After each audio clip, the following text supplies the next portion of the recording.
What's been the reaction to all of this in South Korea? Rosemary, I think the best way to capture the reaction is to describe people being astonished. Astonished to see the treatment of their citizens. And really, I think that there is, from the people we talk to on the streets of Seoul, when we're looking at social media and opinion columns in the newspapers, there certainly is the understanding that every country needs to uphold. How the f is the right wing have motion like that in Korea? Why is it left so far behind? Okay, first of all, we're talking about South Korea. It is literally designed as a puppet state for American interests. So it's not like that's the least shocking country where far right radicals get to do whatever the fuck they want. It is a puppet state designed for Western interests as a bulwark against growing socialism and growing communism. That's the whole point. It was run by a military dictatorship. It is an occupied nation state. Now, when I say this, a lot of Koreans actually will probably get mad at me and say, well, it's better than DPRK, blah, blah, blah, all this shit. Like, the reality of the matter is there was a lot of discontent initially in South Korea. It just got stamped out oftentimes by the military, but also directly aligned with the American military that was also there. They ripped every kind of revolutionary figure. The ones that, didn't live in the North, or go to the North. They killed tens of thousands, hundreds of thousands of people in numerous uprisings. Something that there has been no restitution for or even recognition of in South Korea. There are some initiatives, but of course, South Korea is a fertile ground for fascist movements, like Western fascist movements to go in and really beef up that support. Having said that, however, no, this is true. Well, for the record, this is also true. There's also a lot of discontent and labor activism in South Korea as well. You just don't hear about it in the Western news. That's not true. We cover it here. But South Korea is a interesting country because they do have a lot of they do have a lot of demonstrations. They do have a lot of labor militancy from time to time, but ultimately they're fighting against. I feel like it's even worse than America in many ways, if that makes sense. Because the chaebol system that they have, and the power is more consolidated in South Korea than even the United States of America. And while they do have a more seemingly robust labor union structure, it's virtually impossible to make changes because of that hyper consolidation. A lot of leftism in Korea is just expressed differently. Please cover what's going on in Nepal. I beg. We need your help. I did earlier. They have, I don't know. I feel like there's there are a lot of issues in South Korea. We've covered them extensively here, but as is the case with that happens in America, all of those economic problems basically fall by the wayside, and everything turns into gender wars and other things that relate back to identity. Even though, to be fair, there is a lot of gender-based violence in South Korea as well. Hold its immigration laws. But what people don't seem to understand when we're doing interviews is why couldn't ICE, from their point of view, go to this mega facility and say, you know what, I think there was a problem with XYZ section of your visa for this person and that person. The way that this was handled, showing up without warning and putting chains around people's waists, leading them out with handcuffs, and then leading them out to detention, that certainly has struck an emotional chord with people. And describing that emotional chord, it's certainly an undercurrent of unease. America is such a friend to South Korea, with nearly 30,000 troops who are stationed here on the Korean Peninsula as a counter to China and North Korea. Trade and cultural ties very strong. So from what I understand, those guys that were there, because this is a very high percentage of Korean laborers that were arrested in the process, and many of them actually didn't have the proper paperwork to be working there. But the reason why they didn't have the proper paperwork to be working there is because of the way that the immigration labor force is designed in the United States of America, it's very restrictive. Even when these guys are bringing in, and that is, I believe, the case with this specific factory, when they're bringing in skilled laborers to train the domestic labor force, or at least that's what the Hyundai statement and the South Korean statement on this has been, and this has been a real issue. We covered this a little bit the other day when it first happened. As I told you and showed you videos of it, like ICE came in, raided the Hyundai facility, and they arrested 400 plus workers at the facility. They said, you got to stop the work here right now. And a big chunk of that, 300 plus, almost all the workers that they arrested were of Korean descent. They were Korean nationals. And only 30 of them, according to the American government, actually had the proper clearance and proper authorization. They arrested everybody, by the way, at the factory. They arrested like they detained American citizens and everybody else, right? So the American government came out and said only 30 of them had the proper documentation to be working on U.S. soil. Now, the problem here is the Trump administration has made deals with the Korean government and has made deals such as this one. And so did the Biden administration before the Trump administration. So these guys were actually working at a battery facility that was set up and funded with the previous administration's initiatives, right? So from what I understand, the reason why the Trump administration declared these guys to be illegally working on U.S. soil, I don't know the overall reason why they made this move. I feel like it's insane to do this because this is a betrayal for, this is a betrayal to all of the other, like, they're giving us so much money to build factories that Trump has been doing. That also doesn't make a lot of sense. Like, why would you, on the one hand, talk about how awesome it is that you're getting these foreign countries and their foreign companies and their foreign capital to come into the United States and then literally f them over when they are in the process of setting up facilities in the United States of America, okay?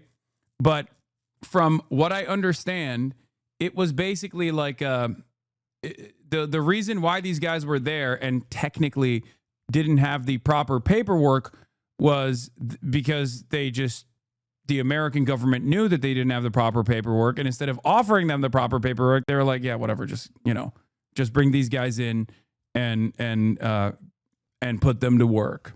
This goes back to the same problem that I explained beforehand to you guys about the training that is necessary, the runway, and how long it takes to, it's not just about like building the facility, right? You have to also train the domestic labor force to be able to do precise manufacturing. And they clearly haven't done so. This is what it takes. This is a part of that process, rather. And then you have this that certainly is leading people in business to question, how will investments go forward? How exactly will they position their people going forward? In case in point, we had LG Energy Solution, the company that is partnering with Hyundai, at least in the EV battery part of this mega facility in Georgia, suspending most business trips until further notice and telling their people, Rosemary, that if they are in the United States, they either need to remain in their accommodations or come home immediately. And as we wrap up here, the broader context of this all happened fewer than 2 weeks after South Korea's president, Lee Jae-myung, was in the White House, in the Oval Office, having a good meeting with President Trump. Like, the timing of this does not make sense. It's so incredibly stupid. There's something that does not add up.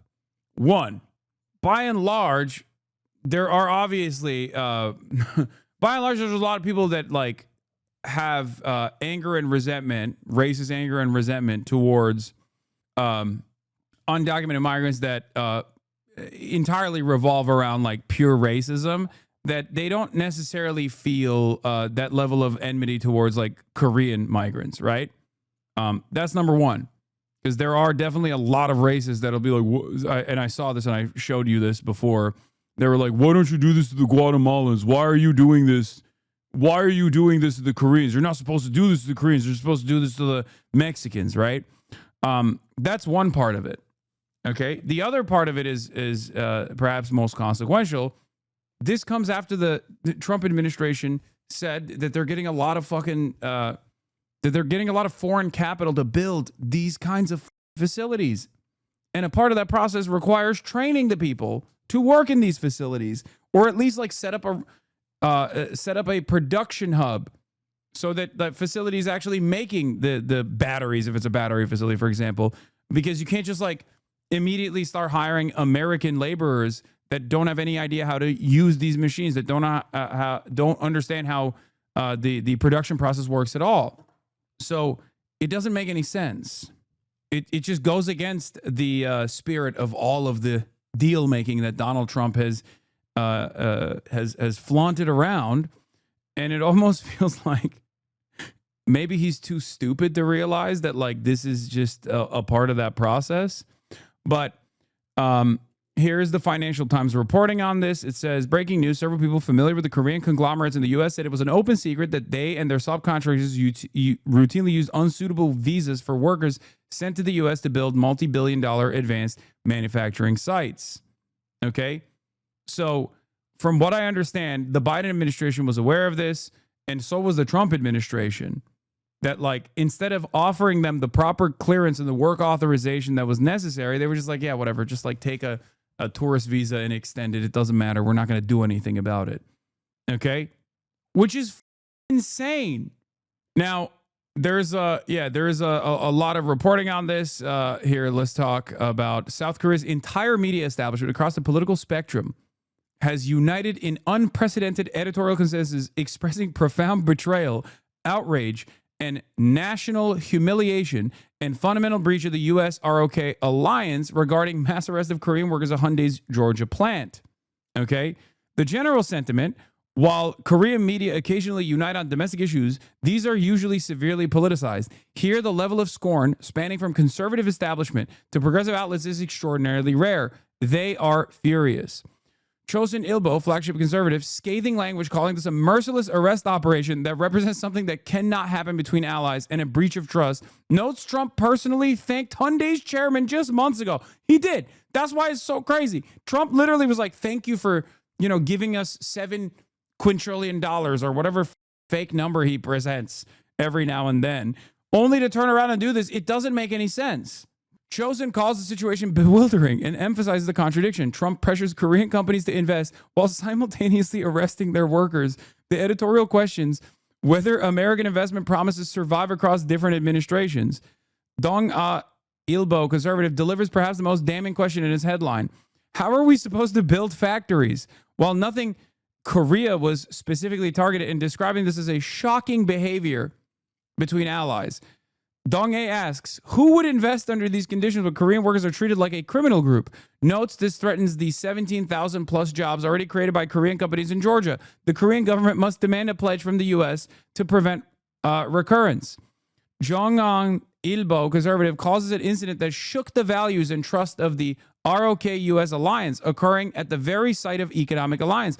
Describes public being appalled at seeing Koreans dragged away in chains and cable ties. Jong-un characterizes this as a show-off style crackdown targeting an allied nation and an act that undermines the credibility of the alliance, suggests this may have been Trump's political theater ahead of midterm elections. Korea Economic Daily, the business paper, headlines, this is an absurd arrest of Koreans incident. Is hard to understand it in terms of common sense why quotas for visas are given to Australia, Singapore, Chile, but not a single visa to Korea. It is so stupid. Also, speaking of the stupidity, after I'm done reading the Korean headlines, I'm not done there because there's more to talk about here. Okay. There's a GOP hopeful that took credit for this raid, and we're going to get to that in a second because she has a fantastic background, one you would expect. Anyway, KED knows that this incident is a significant blow to the RK-US economic alliance, warning that if it's used as leverage in trade negotiations, it would be behavior of betraying the trust of the alliance.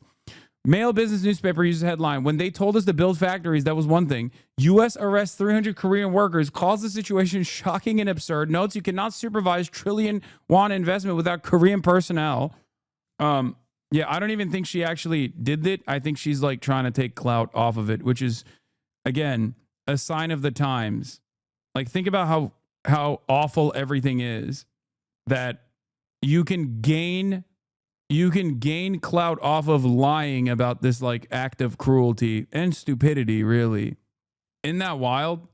Do you think South Korea will finally understand why they hate why DPRK hates the US? No, of course not. You already know that that's never going to happen.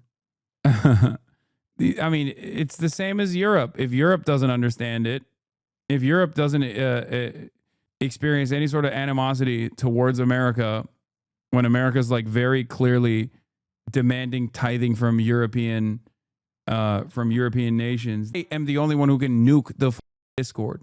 It's a temporary outage. There are a bunch of other Discord servers that are also down. What the is wrong with you guys? Jesus Christ. Some of you guys are genuinely children. Use this as an opportunity to watch the stream or go outside. Even better. Seoul Economic Daily calls this shocking. Our citizens' rights must never be violated again. Describes the arrest footage as horrifying. Uses particularly strong language that the Korean workers were treated like prisoners of war. My Golden Girls fan club Discord is also down. I guess they also nuked it. While we do not understand the political motivations of the far-right Republicans in the U.S. in this reckless crackdown, it is also painful to see how our diplomacy failed to recognize a massive operation that had been planned for months. Hankook Ilbo, centrist conservative Korean companies ended up looking like they get hit from behind, warns this threatens trust between allies, and calls for fundamental visa-style reform. Kyunghang Shinmun, liberal, calls this, what kind of bolt from the blue incident is this, and deeply regrettable, while criticizing treating them like criminals. Questions whether rational business would invest in a country behaving this way. Hankyore, progressive, most direct in questioning alliance fundamentals with headline, is this what you do to an ally? Describes Koreans feeling backstabbed after Lee Trump meeting at the White House and accuses U.S. of duplicitous behavior. Raphael reports, my 2 cents in Korea, public humiliation isn't just personal embarrassment. It's an attack on the dignity that reverberates through society. The fact that the workers were filmed being shackled and footage was deliberately released by ICE makes it worse.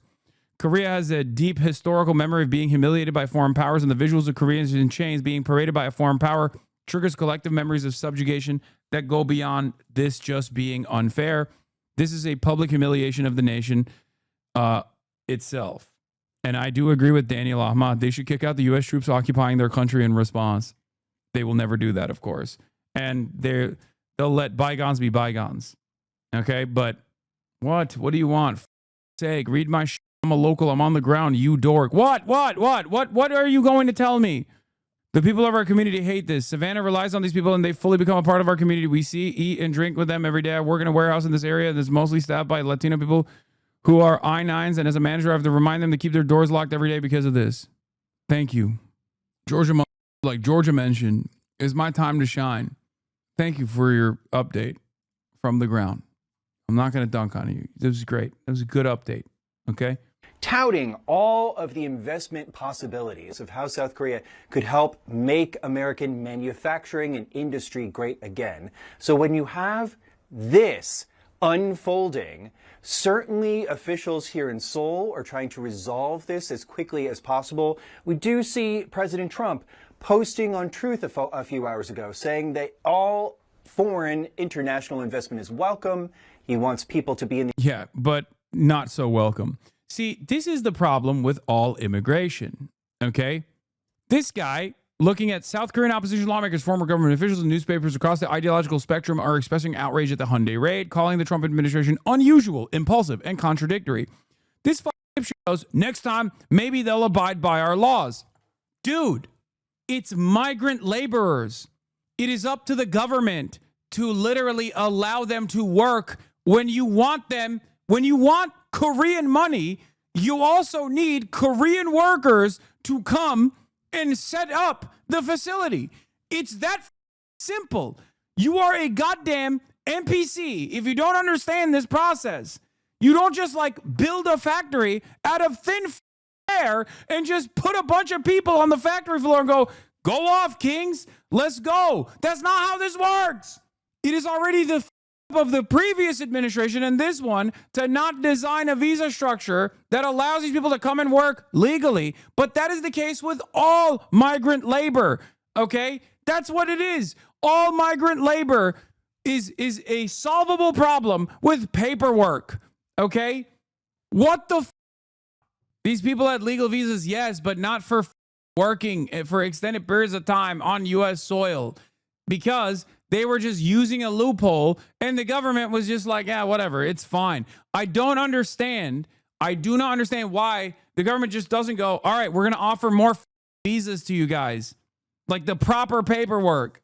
That's the problem. That's what's so stupid about this dumbass system that we have that's just like designed in this incredibly cruel way for no discernible reason other than obviously profits. But that's besides the point.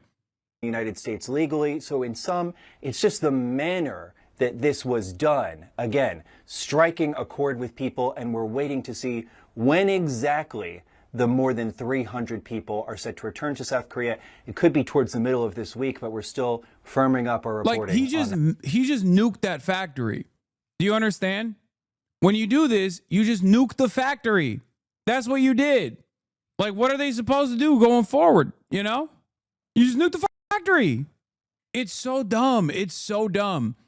Something that's not being reported much regarding the ICE crackdowns at the Hyundai LG Georgia battery factory. Korean companies investing billions cannot get proper visas and then are criminalized for bringing skilled workers to fill gaps American labor cannot. Sentiment is one of betrayal.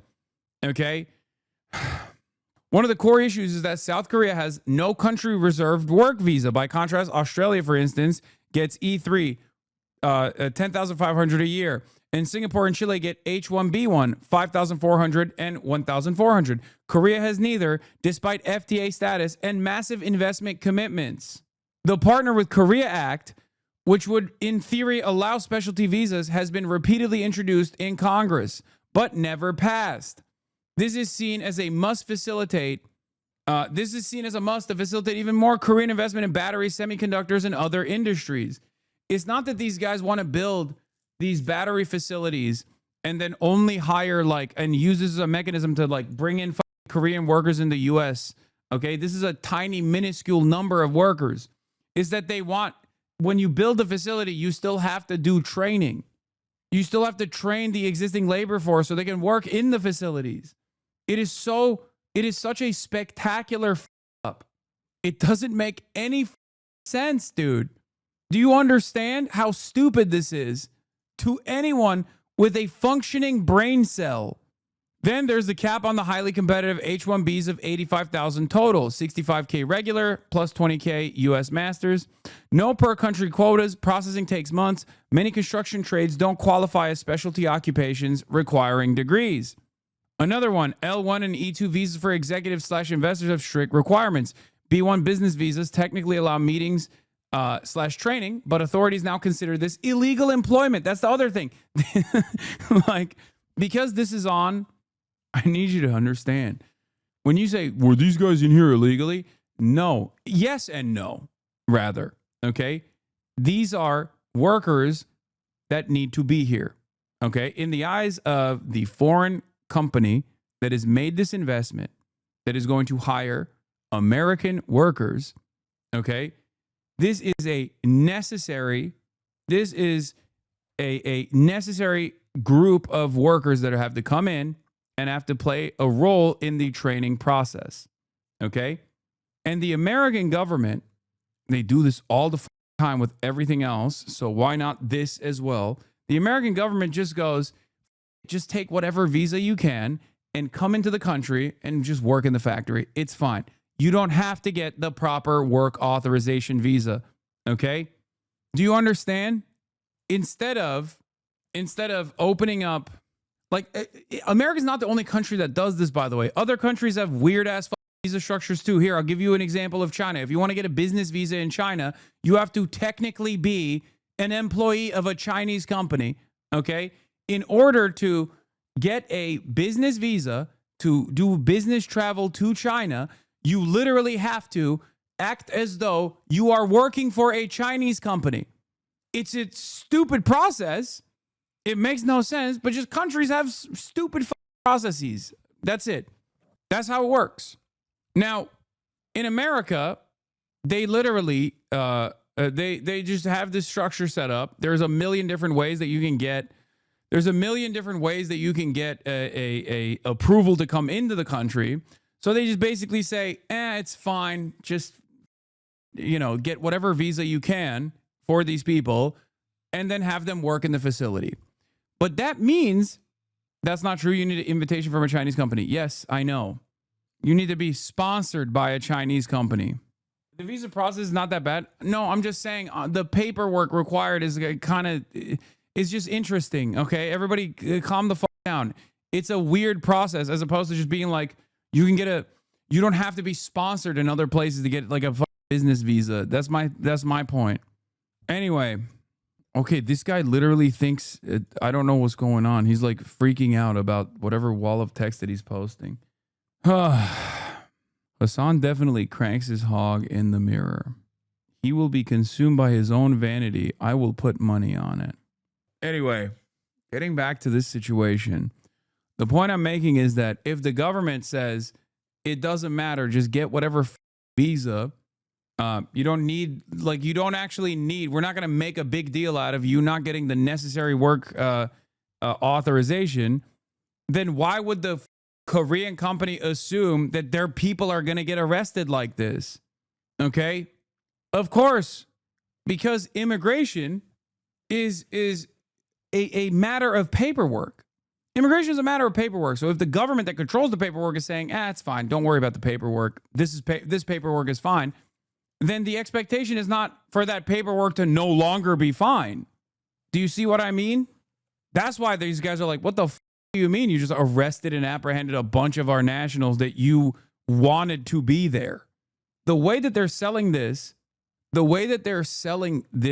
process in America is very different than like what has actually taken place.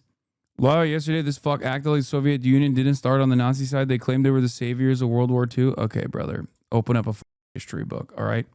Please. Jesus Christ. Crackdowns is clearly to increase American employment. Chosen Ilbo quotes a Korean construction official. It's impossible to meet construction deadlines with only Americans. We have no choice but to urgently dispatch our technicians to solve problems. Same source continues. They tell us to invest, but won't give us visas for essential personnel. I don't know what they expect us to do. This basically encapsulates the impossible situation Korean companies say they're facing. News One reports the practical problems. To send skilled experts on H-1B visa takes months, but construction sites need personnel constantly. We have no choice but to rely on short-term visas like ESTA.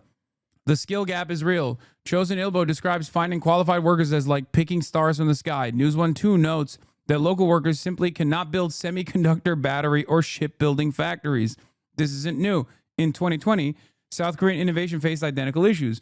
33 Koreans expelled at Atlanta airport. 13 more arrested later for ESTA violations at the Georgia battery plant. Korean companies say the visa system creates recurring impossible situations. Visa terror is now reportedly spreading through Korean communities in America. Even legal residents are reportedly avoiding travel, fearing they won't return. This is all happening right after President Lee Jae-myung's meeting with Trump the other day, and Korean firms pledging $150 billion in U.S. investments on top of the country's earlier pledge to invest $350 billion. This factor is Biden's showcase project proving his economic policies work. Trump now undermines it while simultaneously demanding the investments that created it. One executive reportedly said, "It's not that we're trying to steal American jobs, but that we want to quickly build factories to hire locally, yet the reward for such efforts is being treated as illegal immigrants. It's deflating.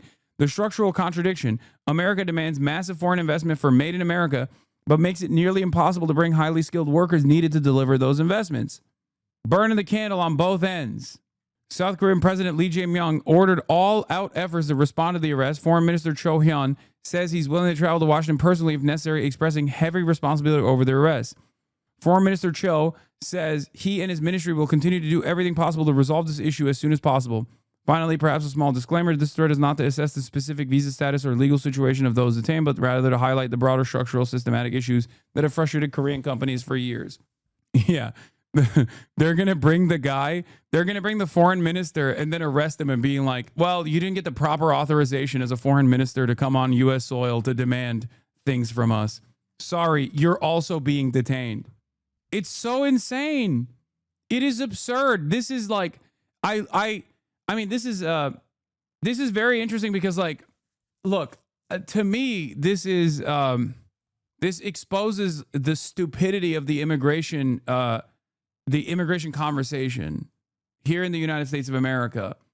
Okay, this basically is so stupid that it's like kind of funny, even though it's very harmful. It's a violent process. These guys got detained, but like, it's almost funny in how stupid this is, because the American government is once again so horny to take the initiative against like migrants and whatnot that they end up hurting their own interests, which is the far more consequential aspect of the story, which is American economy, right? Like building a robust manufacturing base. If that's the goal, you can't do stuff like this.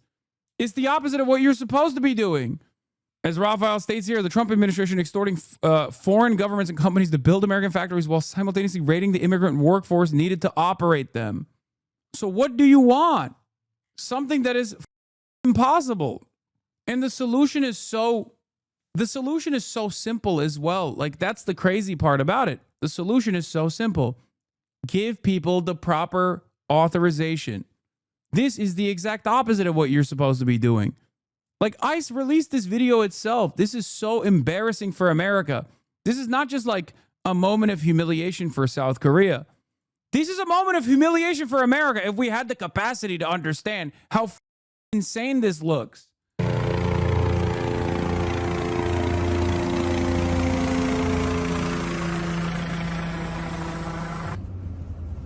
GSP in position, north side.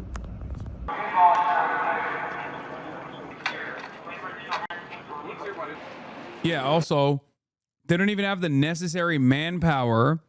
They don't even have the necessary manpower to make mass apprehensions like this, which is why they have to bring in HSI, DEA.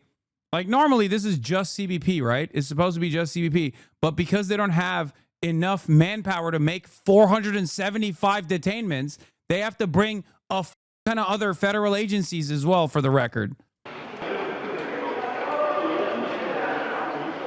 Like, every part of this is so stupid, dude. Every part of this process is so unimaginably stupid.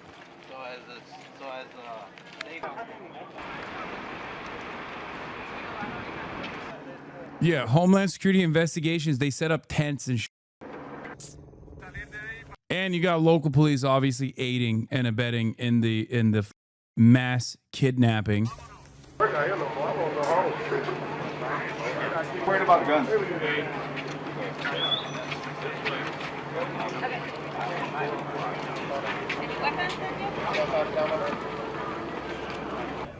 No belt. No belt.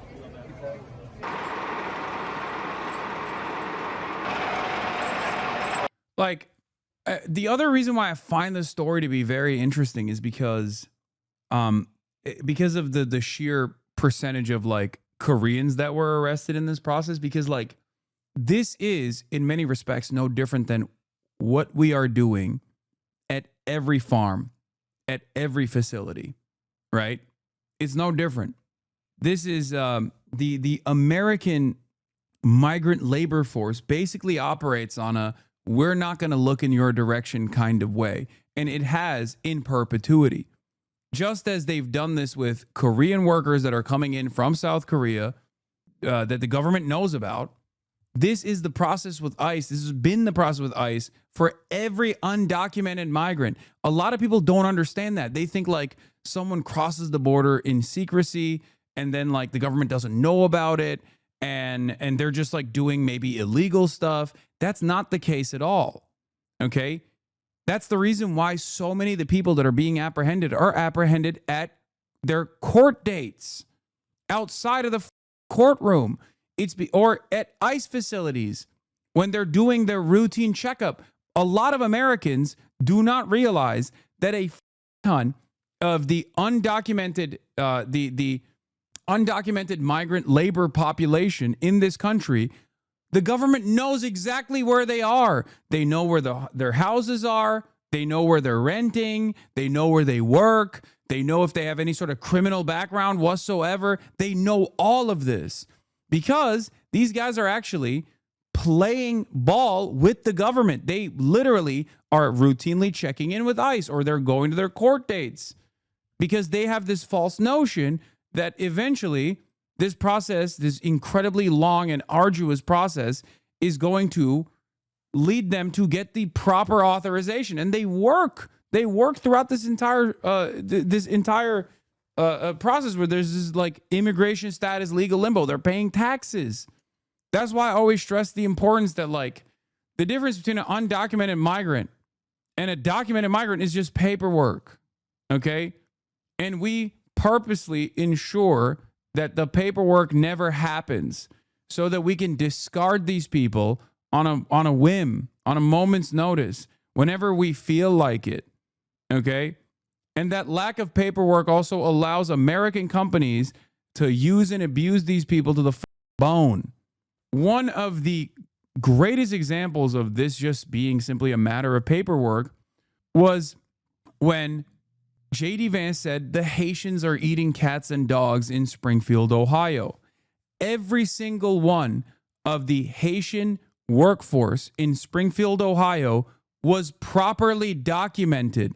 And yet that didn't stop that administration, before it became the administration, sorry, they didn't stop the campaign and the Republican Party, the National Republican Party, in claiming that these guys were undocumented laborers. They were undocumented migrants. They weren't undocumented. They had TPS. They had proper work clearance. They were documented. They were all legal immigrants. But of course, now, with the stroke of a pen, they can be considered illegal immigrants. That's the difference. That's what's so cruel about this conversation that many people don't understand.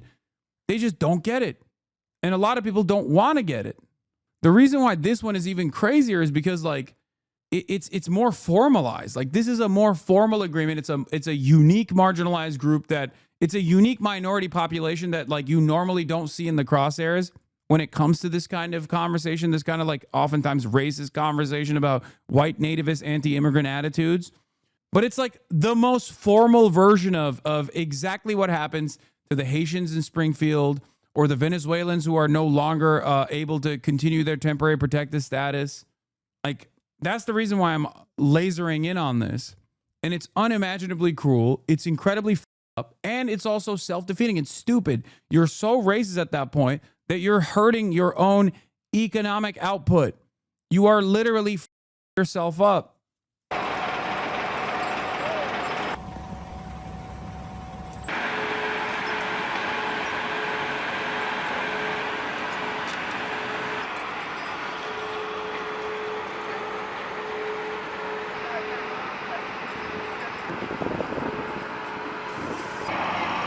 Like, take note of what they're showing, by the way. They like, this is purposely dehumanizing, it's purposely humiliating. This is evil. And the government is flexing this.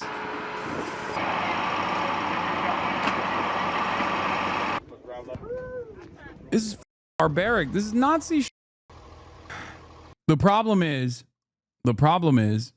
this time around, there is no multipolarity. This time around, this comes after World War II. This comes after nukes. So it's as though the Nazi government is not a German government that is experiencing a lot of economic shocks and seemingly trying to expand and conquer as much territory as possible while doing unimaginable forms of cruelty and repression to its own citizens, and also different marginalized groups in other conquered territory. This time, it is the world's domineering hegemonic superpower that is the Nazi. And what's up about it is, because I see a lot of people in the chat go like, well, don't you think like this will cause other countries to recalculate their allegiance to the United States of America? They have no option. Do you understand? That's the reason why Europe is seemingly servile to U.S. interests every step of the way. When we go, why the aren't they doing anything? Why aren't they saying anything? Like, what the hell's going on? South Korea's foreign They minister. have no other options. Now I'm going to show you the really stupid side of this story as well. There's even a dumber side of the story. This woman that's like seemingly taking credit for this raid. I've heard. The woman who triggered the ICE raid at Hyundai is now running for office. She got 475 Korean workers arrested by screaming illegals on TikTok. Turns out they were subcontractors flown in for construction. No proof they were undocumented, no proof they weren't. Just one raised with a phone and a thirst for attention. Now she wants power. The biggest crock of shit I've heard so far since the Hyundai plant in Elabella, Georgia was raided was that the Koreans and the illegals will do jobs that Americans can't do or won't do. Well, that's because there were union workers out there who weld, who are safety certified, who are skilled, who those people for decades have built this country. The union and laborers built this country, but they don't want to pay skilled American laborers that are safety certified because it costs them. Bro, the sheer number of people on a job site like that one is far larger than 300. They didn't just bring in Korean workers like to make up for the entire facility. What the Too much. They want to hire illegal labor and people on H-1B visas from foreign countries because they save money. Yet they give them millions of dollars in tax cuts for allegedly creating jobs for Georgians that never happens. But they shit all over our skilled laborers because they would have to pay them more, even though they are skilled and safety certified. They would rather pay a $150,000 OSHA lawsuit like they did with the guy that died on the forklift out there. That place was one big accident waiting to happen. So the contractors, the corporations will hire illegal labor over Americans, not because Americans won't do the job. It's because the Americans are skilled, safety certified, and they know their worth. Oh my God. Republican candidate take credit for Trump immigration raid at Hyundai plant. Wait, let me get the, yeah, that's what it is. She was doing this for a pro-union. She was doing this from a pro-union perspective. Tory Branham is a Marine Corps veteran, firearms instructor, and a Republican candidate for Georgia's 12th congressional district. She's also a proud America First supporter of President Donald Trump. On Thursday, as agents of Immigration Customs Enforcement were still carrying out a raid at a Hyundai plant in rural Bryan County, just outside the district Branham is running to serve, she expressed pride in something else, her purported role in causing the raid, which resulted in the arrest of 450 people. According to the Bureau of Alcohol, Tobacco, and Firearms. How do I feel about it? Good. I have no feelings about the law. What is right, and what's wrong is wrong. The raid is one of the largest in ICE history, eclipsing a raid at a California cannabis farm that netted some 300 undocumented workers. Branham says the Hyundai megasite, which opened in March and was hailed as a major economic development win for Georgia Governor Brian Kemp, has been subject to rumors for months that undocumented immigrants who were working there or on construction sites, or on construction sites within the massive 2,900 acre complex. 3 workers have died of the construction at the site. Aware of the safety issues and rumors about undocumented immigrants working there, Branham says she came into contact with a local Spanish-speaking union worker who had access to the site. The Hyundai plant itself is not union. Many workers there are from South Korea and are in the United States on H-1B visas. The South Korean government confirmed to the New York Times that some South Korean workers were detained by immigration agents. While the plant itself is not union, construction sites at the facility have been staffed by union tradesmen, some of whom have complained about undocumented workers and unsafe conditions. The union worker who came into contact with Branham recorded some conversations they had with people, she tells Rolling Stone. She claims the union worker had discovered that undocumented immigrants were working on the construction projects at the plant. They were a union member, and the people confided in them because they had helped them win lawsuits over unsafe working conditions, Branham says. She declined to name the union worker who acted as the informant. From there, Branham says she reached out to ICE on the agency's website. On Thursday, as agents for ICE, Homeland Security Investigations, Customs and Border Protection, and U.S. Marshals, DEA, and the FBI were still raiding the facility, Branham took credit for it on Facebook. For months, folks have whispered about what's going on behind those gates. Now truth is finally catching up, Branham wrote on her Facebook page.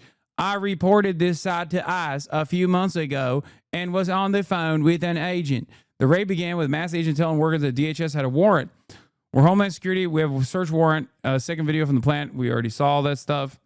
In brief comments to the local press, Schrank says the raid was a judicially authorized enforcement operation and that the agencies thank the public for all of the thoughts as we conduct this operation exceptionally safely thus far. Raids like Thursday's become a common sight in communities. Amid